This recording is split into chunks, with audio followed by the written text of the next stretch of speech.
All right, welcome to another deep dive. Yeah. Today we're looking at the work of Whitney Webb. Right. Now I know this is pretty dense stuff, so I appreciate you sending it over. It really is fascinating stuff. Yeah. And specifically, these excerpts that you sent are from her books One Nation Under Blackmail. Volumes 1 and 2. That's right, volumes 1 and 2. Yep. And what we want to do today is really dig into her central argument. Her core thesis. Right, like what is she saying in these books and what evidence does she use? That's what we're here for. To support her claims. Yeah. Now, from what I've read so far, and correct me if I'm wrong, but I think a big part of her thesis revolves around this relationship between intelligence agencies. That's right, and specifically American intelligence agencies. The American intelligence agencies. And organized crime. Organized crime. Yeah, a very long-term and very significant relationship between the two. Okay, and so we're talking about, like, how did this relationship allegedly manifest historically? Exactly. How did both sides benefit from it? And what are some of the specific historical examples that Webb uses to sort of illustrate her point? Right. And I have to say, I mean, going through these excerpts, there are definitely some things that make you raise an eyebrow, you know? Oh, yeah. Like, rethink some things. Absolutely. You know, Makes you question some assumptions you might have had. Yeah, like when you think about the history of global narcotics trafficking, right. The people who shaped those markets, and then you start to see this overlap with, you know, institutions and people who are supposed to be the good guys, you know, upholding law and order. That's where it gets really interesting. Yeah, it's disturbing, to say the least. Definitely thought-provoking. So let's dive into it. Right. One of the first things that really stood out to me that Webb talks about is the deportation of Lucky Luciano. Salvatore Luciano. Right. And what's interesting is, you know, she kind of presents it as not just, oh, this guy got kicked out of the country, but it was actually a pivotal event that helped shape international organized crime. That's exactly how she frames it, right? Instead of simply seeing it as the U.S. getting rid of a mob boss, it was almost like the starting point. A catalyst. A catalyst, yeah, for the creation of this very powerful international syndicate. Right. And she argues that even in exile, even after being deported, Luciano continued to orchestrate all these criminal activities, establishing new networks overseas.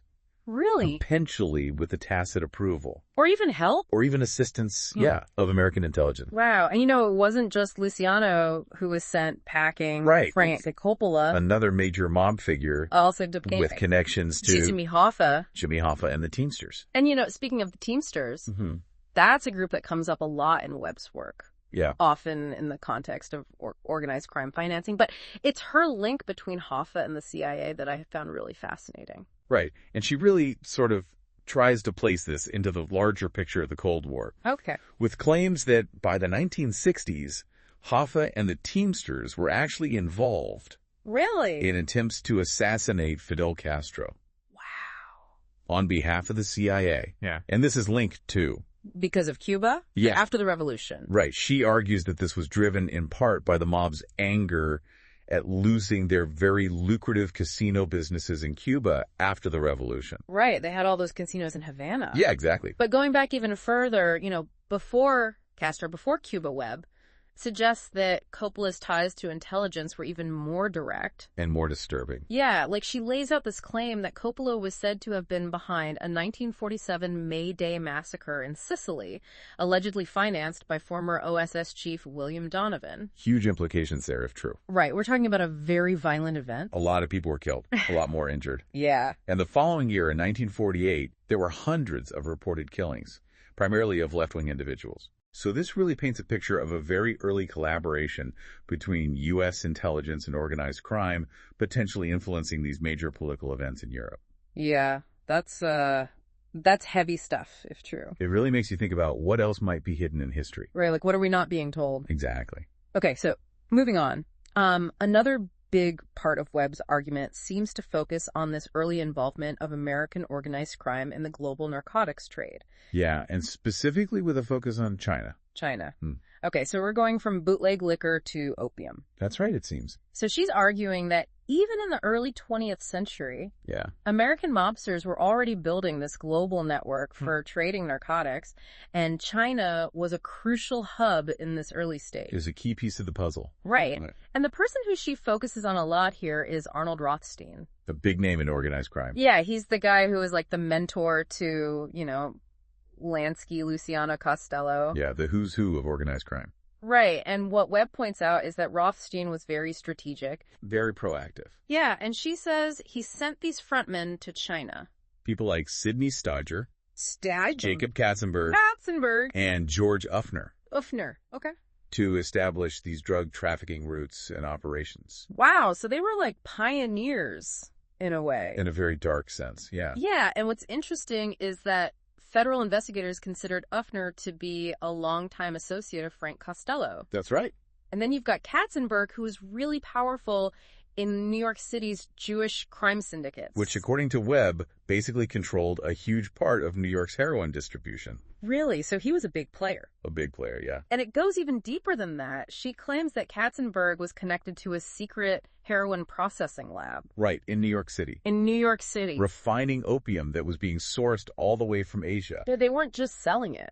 No, they were involved in the whole supply chain. The whole thing. From production to distribution. Wow. So this was like a sophisticated operation. Very much so. Okay, so we've got these early mobsters getting involved in the drug trade. Yeah. And then Webb takes us to Southeast Asia. And the CIA's alleged involvement. Right, and this is where things get really murky. Really mucky. So she talks about the Kuomintang, the KMT forces. After the Communist Revolution in China. Right. They were pushed out of the mainland. They fled to Taiwan. Yeah. And they were involved in shipping opium from their cultivation areas. To northern Thailand. Northern Thailand. Where it was then sold to General Pheo Sianen. Okay. Who was not only the head of the Thai police. Wow. But also a client of the CIA. So the CIA is connected to this guy who's buying opium from the KMT. And what Webb really emphasizes is that the CIA was actively promoting this partnership between Pheo and the KMT. Really? Initially, she says the justification was to create a secure rear area for the KMT. To give them a safe haven. Exactly. Okay. But Webb argues that it ended up playing a crucial role in the expansion of Southeast Asia's drug traffic. Wow, so the CIA might have indirectly facilitated this huge drug trade. That's her argument. And the U.S. support for the KMT continued. In Burma until 1961. Yeah, she mentions that the KMT significantly increased opium production in Shan State during this time. By controlling the local tribal population. Just basically forcing them to grow opium. Essentially, yeah. So these intelligence objectives. Whatever the initial intention might have been. Right. Ended up having a huge impact on the drug trade. That's pretty disturbing. It is a disturbing connection.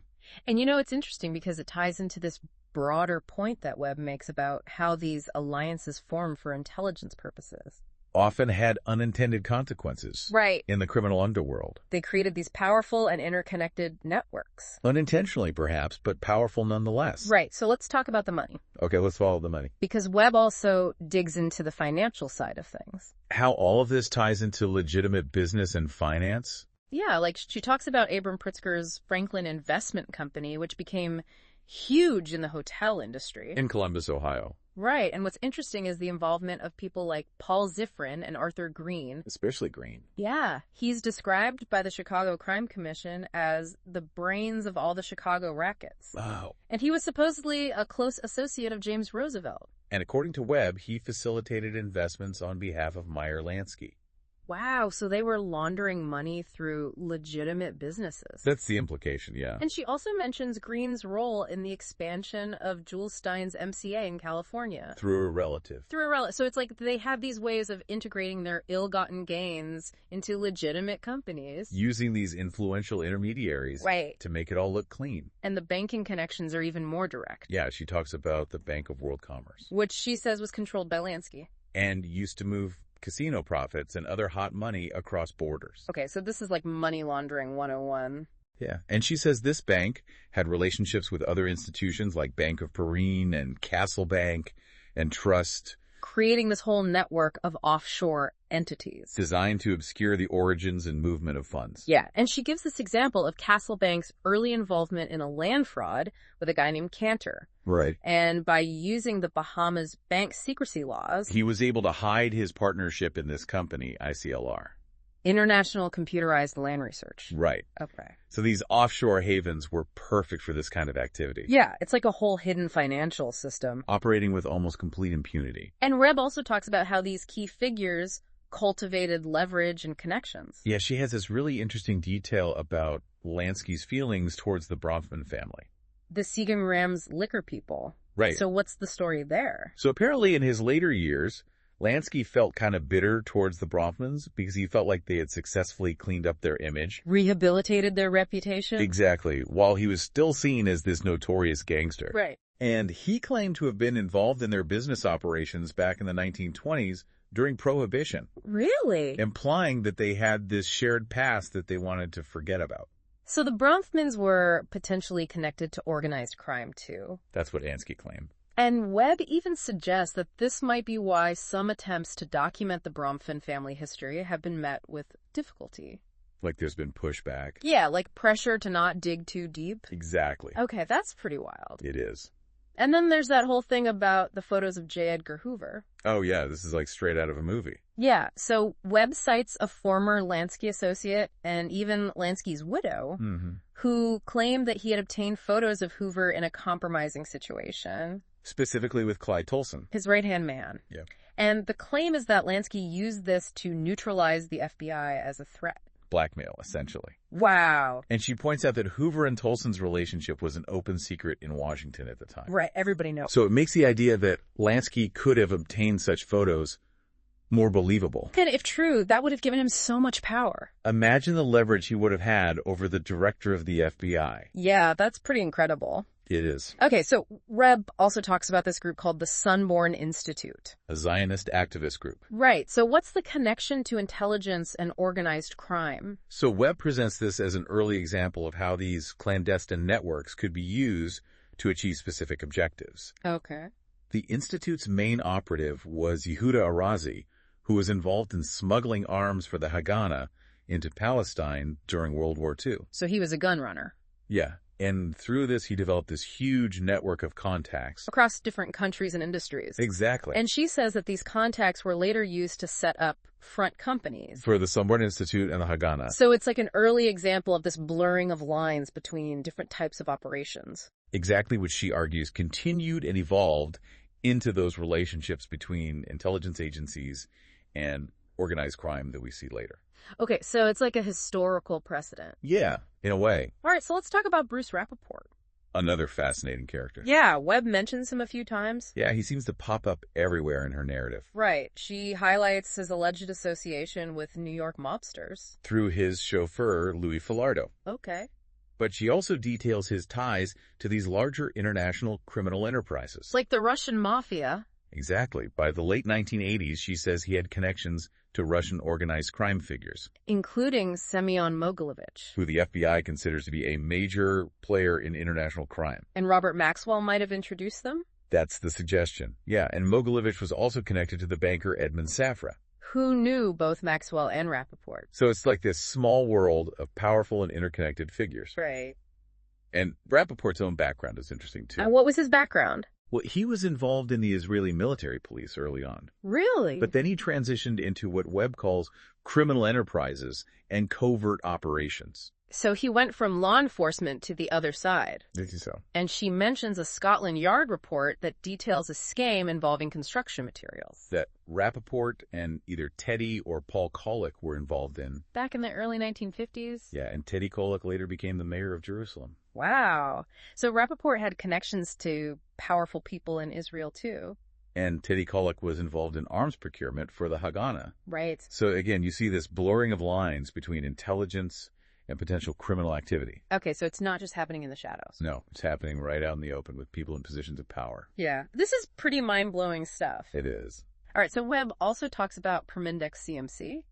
And some of the individuals connected to it. Right, she mentions Nate Dolan and his investment in Marina Real. Receiving shares from a guy named Mantello. Right, and Dolan was also connected to a fraud scheme in 1970.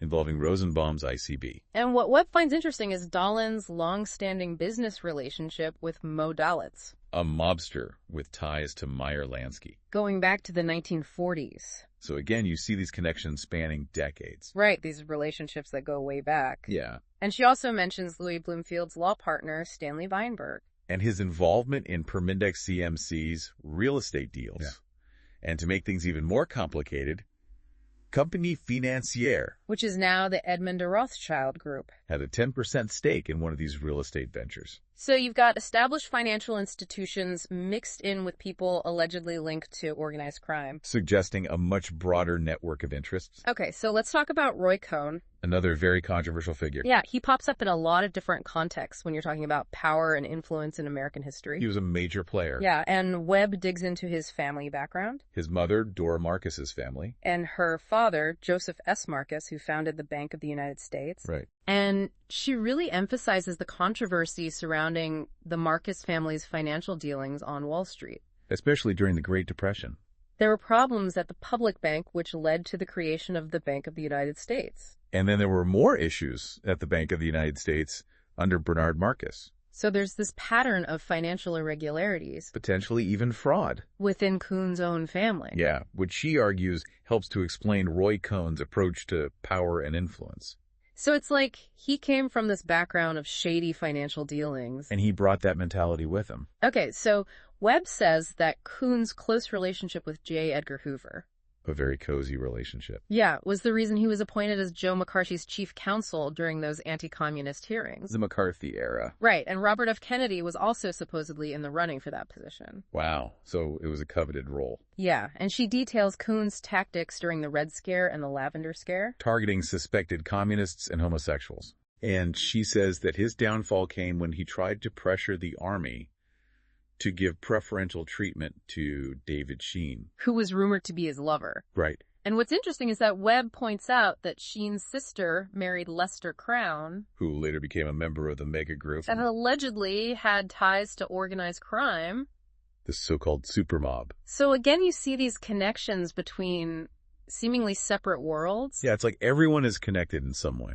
All right, so Webb also touches on Cohn's legal troubles. The United Dye case. Right. She says Garfield and Pasternak avoided sentencing by testifying against Cohn. And a man named Gutermo was convicted. But Cohn himself was acquitted in a retrial. Yeah, he managed to get off. And she quotes Stanley Friedman, who was Cohn's law partner. And later deputy mayor. And also imprisoned for corruption. Right.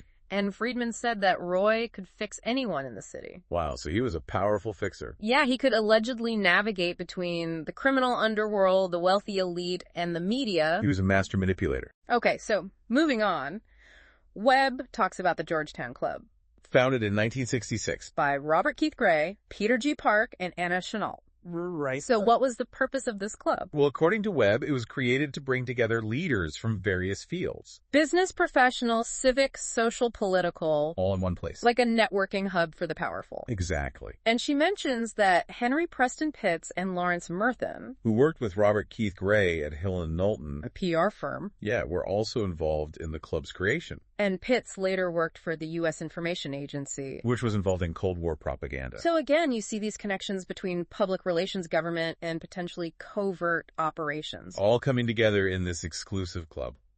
Okay, so now let's talk about Watergate. A pivotal moment in American history. Yeah. Webb briefly mentions the power struggles within the Nixon administration. And Jack Anderson's revelation of the tilt strategy. But she focuses mainly on the break-in itself. And the people who were arrested. James McCord, Bernard Barker, Eugenio Martinez, Virgilio Gonzalez, and Frank Sturgis. Caught red-handed in the DNC offices. And the detective who led the arresting officers was Carl Schaffler. Nicknamed Little Blick. Right. And what's interesting is that Webb connects Bob Woodward, one of the reporters who broke the Watergate story, to SR-1, the secret communications system of Task Force 157. And she links Woodward through this system to Edwin Wilson, Robert Keith Gray, the China lobby, and even elements within the Joint Chiefs of Staff.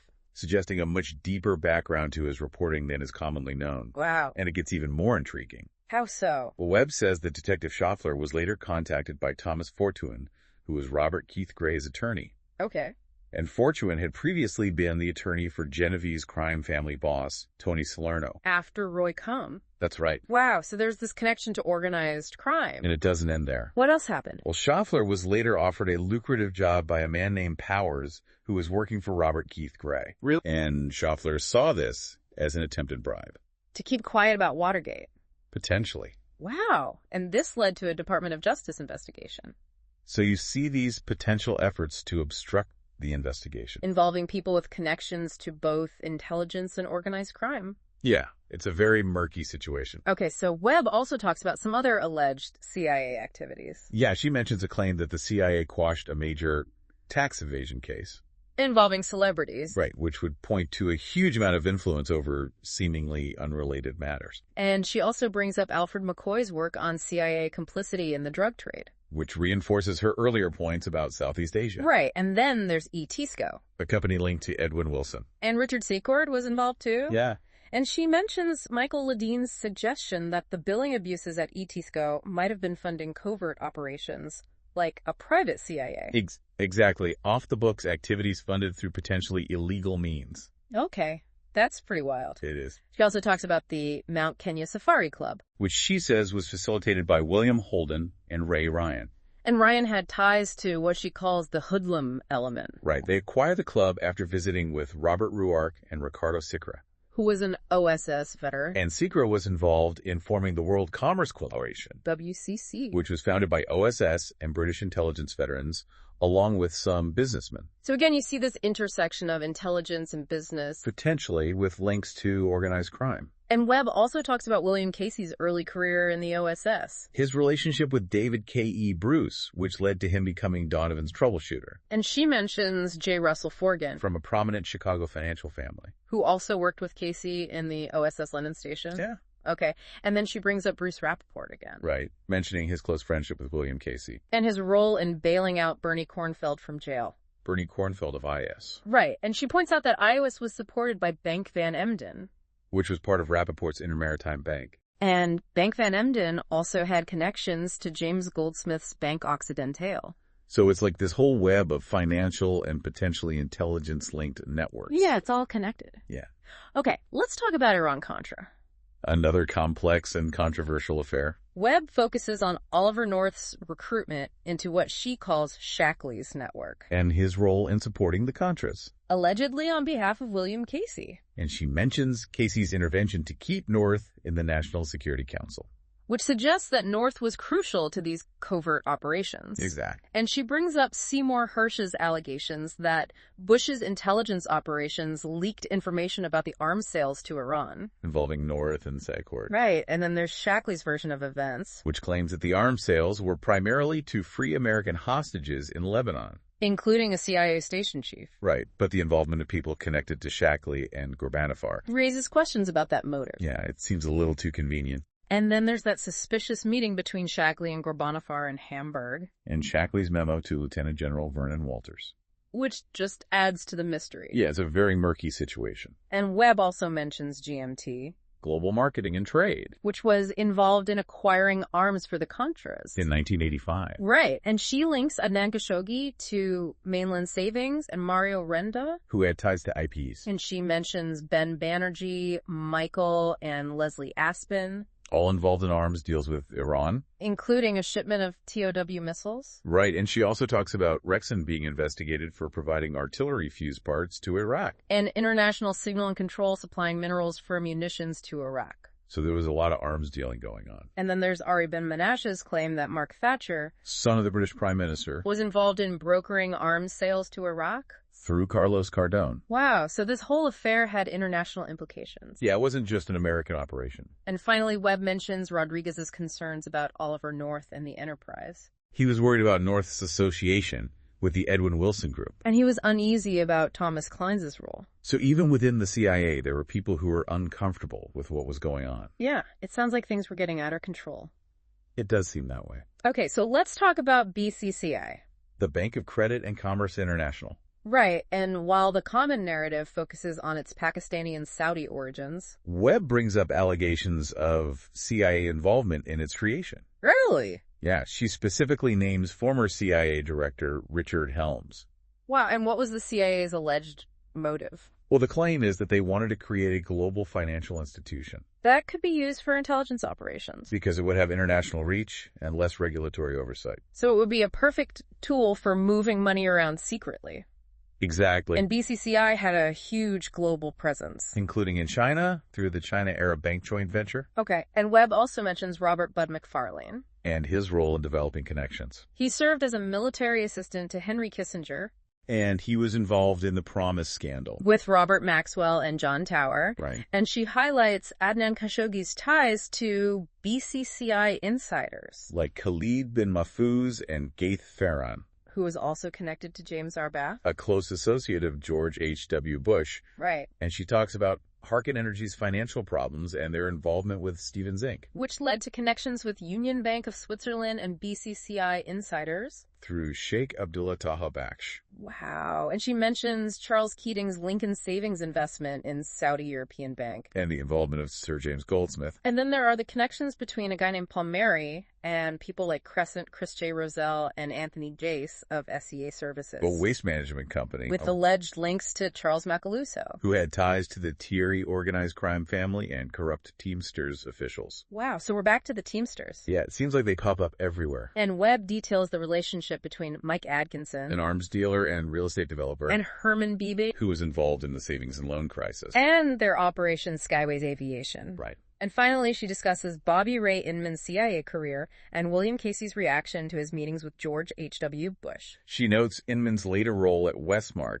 which owned Tracor, a company linked to Walter Mischer, who was allegedly involved with Bush in private intelligence operations. So again, you see this revolving door between government intelligence and the private sector. With connections to potentially illicit networks. Okay, so let's move on to Robert Maxwell and the Promise software. A fascinating case. Yeah. Webb describes how Maxwell consulted with Henry Kissinger to sell Promise to Los Alamos National Laboratory. And he enlisted Senator John Tower's help. And she claims that Maxwell paid Tower $200,000. Allegedly from Mossad funds. For his assistance. Which included access to Los Alamos and the Reagan White House. Wow. And this particular sale was handled by a U.S.-based company called Information on Demand. Instead of Maxwell's usual firm, DeGem. Okay, and Webb also talks about Mark Rich. A commodities trader. And his connection to a company called Nordex. Which she alleges was used to acquire Russian oil refineries. And a key figure in Nordex was Iso Lenzlinger. A Swiss attorney with connections to intelligence agencies from both the West and the East. And she notes that Lenzlinger had worked with Gunther Forgber. Who was the Stasi's frontman in a West German trading company. Involved in acquiring Western technology. Right. And before we wrap up this overview, Webb briefly mentions Roy Cohn representing a young Donald Trump. Early in Trump's career. Yeah. Which just shows how these long and complex relationships can develop between powerful people over time. Right. And finally, Webb hints at what she calls a broader cult thesis. Which she explores in later parts of her book. Yeah, she talks about a cult agenda focused on centralization of power control and the Great Reset. And she criticizes the global responses to the COVID-19 pandemic and the vaccines. But she says that a full exploration of this cult thesis is beyond the scope of these excerpts. Right, we're focusing specifically on the historical connections between intelligence and organized crime. Okay, so to sum up Webb's argument. It seems to be that there's been this long-standing and mutually beneficial relationship between intelligence agencies and organized crime. Particularly in the United States. Yeah, she argues that this relationship has served the interests of both sides. Intelligence agencies get to achieve their goals. And criminal organizations get protection resources and opportunities for expansion. And this spans everything from drug trafficking to financial operations to blackmail. It's a very comprehensive and disturbing thesis. Yeah, and we've seen a lot of examples of this. From Luciano's network, to the CIO's involvement in Southeast Asia, to Lansky's connections and his alleged leverage over Hoover. And how these things intersect with major events like Watergate and Iran-Contra. Right. It really makes you question the official narratives of these events. Yeah, and there were definitely some surprising revelations along